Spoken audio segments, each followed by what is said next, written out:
तीसरे चरण का मतदान जारी है और इसी बीच एक बार फिर आतंकवाद को छेड़कर इस मुद्दे को छेड़ा गया है और सियासी आरोप प्रत्यारोप का दौर बहुत तेजी से चल पड़ा है। अनुराग ठाकुर ने एक बार फिर समाजवादी पार्टी पर हमला किया, आतंकियों के प्रति सहानुभूति रखने का आरोप लगाया, तो अखिलेश यादव ने भी पलटवार किया है। क्या पलटवार किया गया है, क्या है आरोप, देखिए जरा।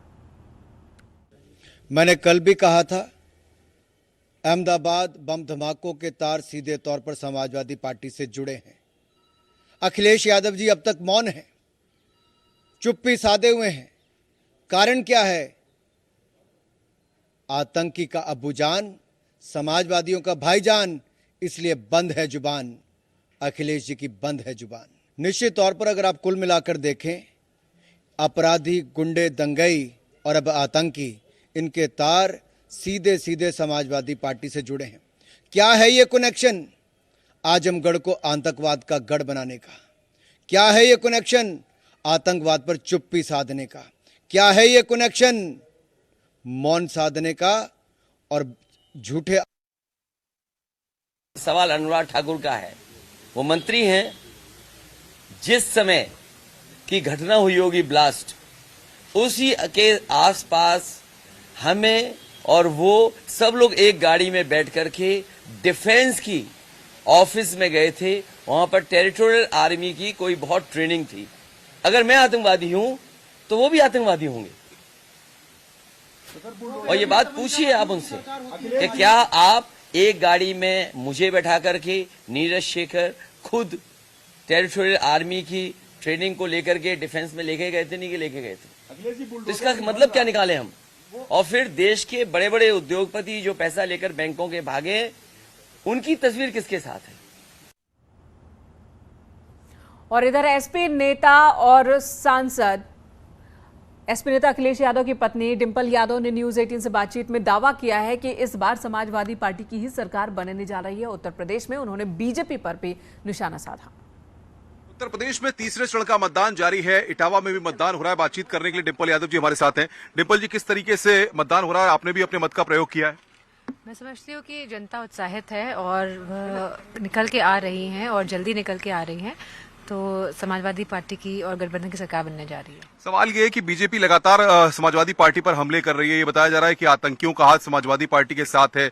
तो क्या माना चाहिए, बौखलाहट भरे बयान है या कुछ और है? भाजपा की तो ये रणनीति ही रहती है कि ध्यान भटकाना, असली मुद्दों पे बात नहीं करना चाहते। ये लोग नौकरी पे बात नहीं करना चाहते, ये वुमेन सेफ्टी पे बात करना नहीं चाहते हैं, ये लोग हेल्थ पे, स्वास्थ्य पे बात करना नहीं चाहते हैं। और अब तो ये आलम है, ये यहाँ तक सिचुएशन आ गई है कि जो फौज की नौकरियां हैं, इन्होंने ये भी बंद कर दी है। और आने वाले समय में आप देखेंगे कि ये फौज में भी संविदा वाला 2 साल के लिए लोगों को रखेंगे। तो ये नौजवानों को नौकरी नहीं दे सकते हैं, ना ये सस्ती बिजली दे सकते हैं, ना सस्ता पेट्रोल दे सकते हैं, ना ये सस्ते सिलेंडर दे सकते हैं। ये खाली अपने मन की बात करते हैं। क्या मानती है 2017 से 2022 में कितना बदलाव आप मानती हैं आया है? मैं समझती हूँ जनता जागरूक हो गई है। वो चाहती है कि विकास हो, वो चाहती है कि उत्तर प्रदेश आगे बढ़े और वो समाजवादी और पूरे गठबंधन के साथ खड़ी दिखाई दे। क्या माना जाए, अगर समाजवादी पार्टी की सीटें कम आती हैं तो किसी का सहयोग लेने की अगर जरूरत पड़ी तो क्या एक बार फिर बुआ बबुआ की जोड़ी बन सकती है? आप देखेंगे जैसे जैसे चरण आगे बढ़ेंगे, पूर्ण बहुमत की सरकार बनने जा रही है। अच्छा अखिलेश जी, अब जाहिर तौर पर चुनावी हेक्टिक है, तो प्रचार भी करते हैं, तो आपकी जो घर की लाइफ है, क्योंकि आप भी लगातार अब बाहर निकल रही हैं, तो क्या मानते हैं घर में किस तरीके से अखिलेश यादव को जो माहौल है, टेंस रहते हैं, क्या तनाव में रहते हैं, किस तरीके से रहते हैं? अखिलेश यादव जी की एक ही खासियत है कि वो टेंस में नहीं रहते, टेंशन में नहीं रहते हैं। जो चीज जहां खत्म हो जाती है वो नया उससे शुरू करते हैं फिर। अच्छा, जातीय समीकरण की बात होती है, हिंदू मुस्लिम के नाम पर बात होती है, आपको दुख होता है इन सब चीजों को लेकर? मेरा मानना है कि समाजवादी पार्टी सभी गठबंधन की सभी उत्तर प्रदेश में जितनी भी पार्टियां हैं सबको साथ लेके आगे बढ़ रही है। तो आप देखेंगे आने वाले समय में रिजल्ट्स कितने अच्छे आने वाले हैं। तो डिंपल यादव कह रही है समाजवादी पार्टी सबको साथ लेकर आगे बढ़ रही है और आने वाले वक्त में रिजल्ट समाजवादी पार्टी के फेवर में होंगे। कैमरा विपिन के साथ अनुपम मिश्रा, न्यूज 18, इटावा, सैफई। तो सुना आपने डिंपल यादव को, पूर्व सांसद, और उन्होंने दावा किया है कि समाजवादी पार्टी की सरकार एक बार फिर से आने वाली है। जनता जागरूक हो गई है और जो मुद्दे हैं, स्थानीय मुद्दे हैं, उन्हीं पर वोटिंग होगी।